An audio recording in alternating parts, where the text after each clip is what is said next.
So I thought we'd do something a little different today and play a little game.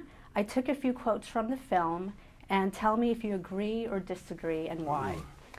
Women are usually drawn to men who have a healthy head of hair. It's a sign of dominance. I disagree. Okay. I have to disagree. I think that women are drawn to, many different things, and everyone's different, So I think that they're attracted to the person, I believe. I actually think that women are only attracted to men with no hair. So that's kind of where I'm kidding. I think it's the person, not the hair. But obviously in the movie, it makes for a nice bit of neuroses. What characteristics in the person do you think they're attracted to? Personality. The ability to juggle. Okay. Do you juggle? Yeah. I mean, I worked in an independent movie theater, and we wouldn't get a lot of people, so I had to keep myself busy. Learn to juggle. Well, I wish I had some balls right now that you could juggle. Yeah, well, that would make for good TV. I'm slightly rusty, but I think so. Yeah, why not? I mean, yeah. I don't think that's the only thing that No, I don't think attracts women's them. automatically like, he has a great head of hair. Come on over. Yeah, but it's got to be it's got to work for you. If there's other stuff that's working out, sure. Does that work for you? Yeah, I like a girl with a healthy head of hair.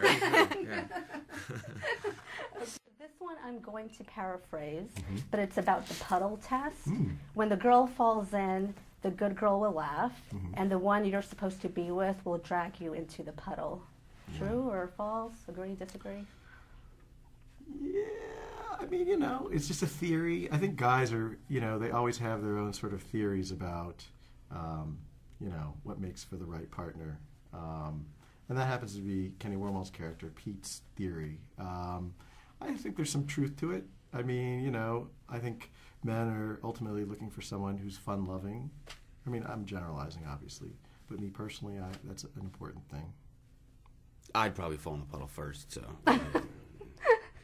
I get clumsy. Yeah. I always like that one. Yeah. In the film, actually, it really works in the sense of the movie, and I think in a way, the message works in real life too. I always like that. Yeah, to me that's like a throwback to the Bronx Tale when you do the door lock test. I don't know if you know that. No. It's when you get out of the car, you make sure the door is locked so that if the girl is driving and you're waiting outside, they need to either hit the automatic lock button or reach over. And if the person that reaches over and grabs it passes the test. Okay. Yeah. But Camila, I would hope you wouldn't want the guy to drag you Bring into you the down puddle. to the Yeah. puddle. What would you think of that? That would be a bit much, but I don't know. I mean, it depends. That's what you were wearing. Exactly. For sure. I'm wearing a really nice white dress. Yeah. Then you're not the right guy. Exactly. Yeah. Chad, I believe your character said this. Language is the only thing that gets in the way of us getting laid. Who wrote that? Yeah, who wrote that? God, that's such a slippery slope. I don't even know. It's a very broad question, and I think the truth behind it is I'd have to say I disagree because communication is everything. And if you can't communicate, then you shouldn't be in a relationship in the first place because it's not going to end well. So I would say no. I think every girl loves you right now. Oh, It's true. For saying that. What about you, Hershey? I agree completely with him. Okay, they all love you too. Ridiculous. No, disagree. Boo. Hate that. Boo. Hate that. Thumbs down. The girls love you right now. No, just being honest. Love is the perfect moment that never ends. What's your perfect moment? It's out there.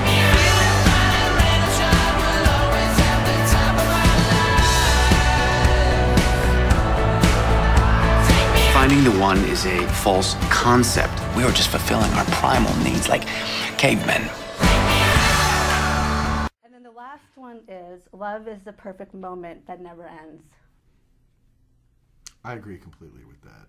I think once you find your soulmate and make that commitment, it just keeps getting better. You stop looking for all the little things, to sort of validate the relationship, and you just sort of embrace the here and now and the joy you have with that person. So I got my fingers crossed he's right. Okay. Yes. You would hope it never ends. Yes. I want to believe that. Exactly. I hope to believe that. One of the things I liked about this film is that it gives us some insight into how some guys try to pick up women, like the good cop, bad cop scenario.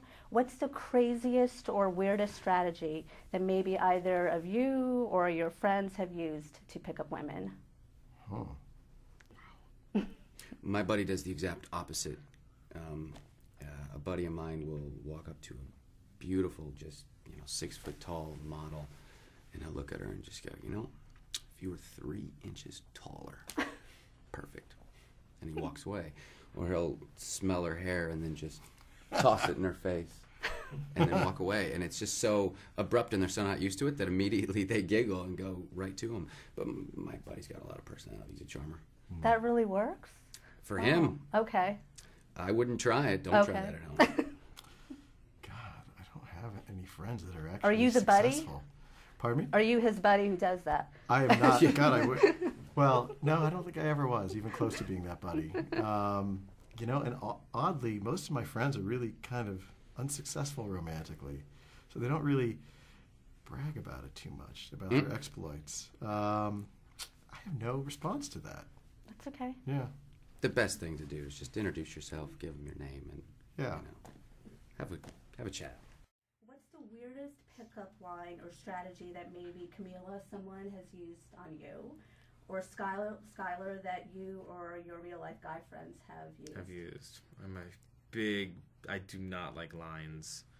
Opening lines, it's the worst. Nobody likes Just them. really cheap. I don't know who likes them. Yeah, I really don't think so. And they're really easy to. You're like, come on, man. It's not. Try a little It harder. should be the funniest thing ever. Yeah. Right? I mean, and I don't even know if a pickup line could be the funniest thing ever. I don't. But I think if it's the funniest joke and it makes the girl laugh out loud, I think that Then you that let her works. guard Then down. That you've kind of at works. least found a way. But anything that's creepy or just feels aggressive, it just feels like a dirty joke. You know what I mean? It's just really? You think that's gonna work? Right. You might as well hiss at someone and see how that goes. Right. Wait, but I want to know. Have you heard any good ones? I haven't had the good cop, bad cop. I've never had that happen to me. But one time, a guy, I think I was about 17, and I was at something, and this guy comes up behind me. I'm not gonna say who that was because I was very excited at the time when I saw the person. Later, Okay. and then he comes up right behind me, and he whispers in my ear, "Want to take a risk?" And I was like, "Excuse me, what?" But then he had the board game Risk, and he was see, that to me, it's That would be you're funny. the cutest, sweetest Yeah. guy. That works. Definitely was. So what did you Still do? just be a good guy. I was really freaked out, and I was like, and I made my way, Did you see him the rest of the night, or? lurking. Okay. Are you sure he wasn't trying to kill you? Jeez. That's horrible. I know, I'm still traumatized to this day. Skylar, you I'm have knowing who Pitch knows. Perfect 2 going on. Yeah. How's that going to be different from the first film? Well, it has a 2 on the end of it. Honestly, at this point, I know all these ideas of what it is. I've heard rumors. I've heard things that are probably real. But I know that the script is really in flux right now. So if I actually spilled the beans, it wouldn't even be good news because it's subject to change. So I think we're back at college, though. That's a good thing. Are there any original songs that you will be? It is so far away from songs being selected. I know it probably feels like everything's locked down and ready to go, but in theory it is. But the stuff that fills in the cracks, I think we still need to do. Are you excited about Elizabeth Banks directing? Yeah. Elizabeth was one of my favorite people on set when I did the first one because she almost was like the co-director with Jason Moore just because she was an on-set producer. She was there every day, and when Jason was caught up with a music thing or dealing with one of the girls, direction, she was able to come to me and be very one-on-one. So I already know that she's great with actors.